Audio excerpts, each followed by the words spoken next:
How are you all doing, folks, and welcome back to ALCHEMOTO, and we're back in the garage. So we've got a set of wheels in here. You might just be able to pick them out on the camera, here and here, off a Harley-Davidson Fatboy, and they've come to me for a little bit of detailing and paint work, which is around the spoke area. So we're going to show you guys how to achieve that finish. So nice little short vlog. We're going to speed things up a little bit so it's not too boring for you, and show you the process involved. So let's get cracking.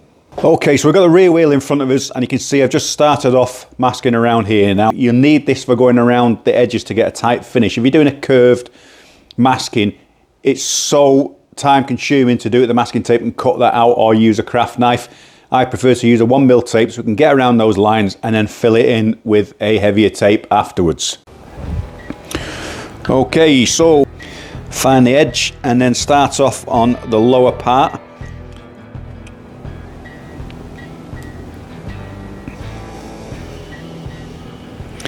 Once you get the first line, you're away with it, so you need to get that right on the edge.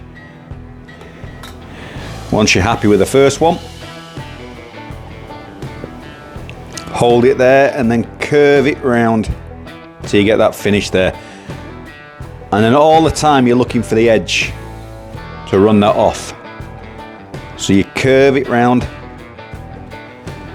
and then follow the edge just like so, and then flatten it down afterwards, and then snip a little excess off, because you're going to use that now to curve up to the last edge. And once you get that curve in, just run that tape off out of the way for the other side. Okay, so we're going to do all the rest of these and then fill in the centres, do the front wheel, and then we're ready for some paint.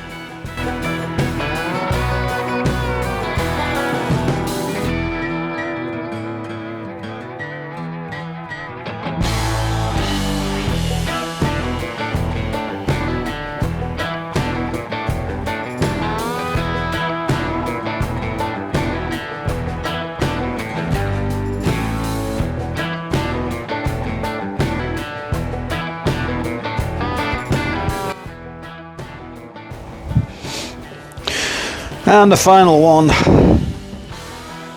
it's a long task. You're talking about 45 minutes aside easily for each wheel. But once you've done that, then you can just fill in the bigger spaces with some paper and some normal masking tape.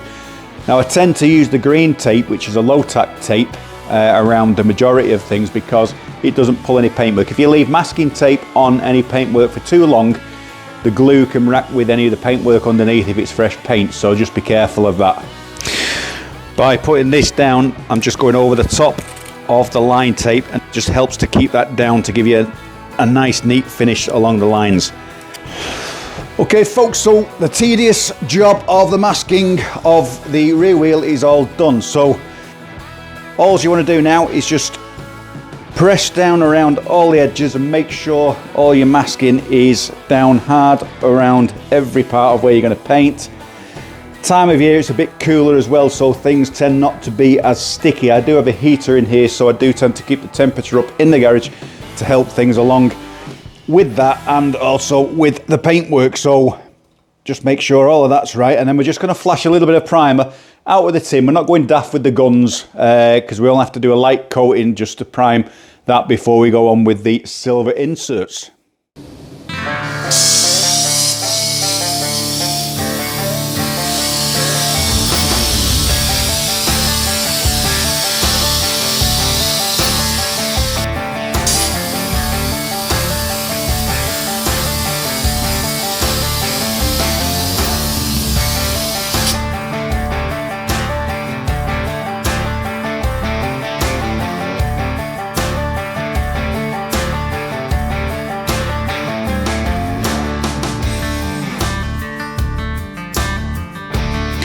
Okay folks, so that's it. A little bit of bright silver on there. We've done the clear coat over the top, so all that's left to do now is to let that go off, peel off the masking, see what little bits of overspray we've got. Hopefully we've masked it right, polished them out, and that's one wheel done. So of course, around where we've masked all these you've got to keep checking because sometimes that will lift. So when you peel it off, if you have got a little bit of misting off from the edges of around here, don't worry about it. You can just polish them out with a little bit of T-cut. So we'll soon see when we take this off how well we've masked this up anyway. But I mean, that is just going to absolutely pop when we take this off. We're just going to leave it now about 15 minutes and then take off that, and then we'll show you the finished product. Okay folks, so that is the rear wheel. Lovely, all done. We've polished out the rear wheel as well, because when the powder coating is done, you're always left with that slight orange peel, and I don't like that. So we've 3M'd that all over with a cutting polish and then ceramic coated over the top. So we've still got the masking on the bottom, so we're going to flip it and do that side, but this side of the wheel now is completely done. So all I've got to do now is do the front wheel exactly the same and paint that up, but we'll bring you guys closer and show you what we've done so far to finish off this side of the wheel. Okay, so that is looking absolutely spectacular. Now we've got a beautiful gloss on the deep black on there. Again, that's all ceramic coated, and the inserts now, they are all clear coated with a 2K lacquer over the top. Absolutely stunning. So this Fatboy is going to look absolutely mint on the road running with those on. Again, so we've still got the front wheel to do, which is here. And you can see, if I just go closer, you can I'll show you what I mean by that finish. If you go close, there's still got this sort of a orange peely effect in the paint, and the same on this rim here. Doesn't look bad, but we can do better. Okay folks, so that wraps it up for this vlog. Hope you've enjoyed watching some paint work. We've not done any paint work here at ALCHEMOTO Garage for a while, so I've certainly enjoyed doing it, and obviously still got some more to do. We've got some more jobs rolling in the workshop over the next couple of months with paint work. We've got some custom paint work and a 48 coming in for front and rear fender paint correction. But for now, hope you've enjoyed in this. See you in the next one. Hopefully that'll be out on one of the bikes. So thanks for watching. We'll see you later.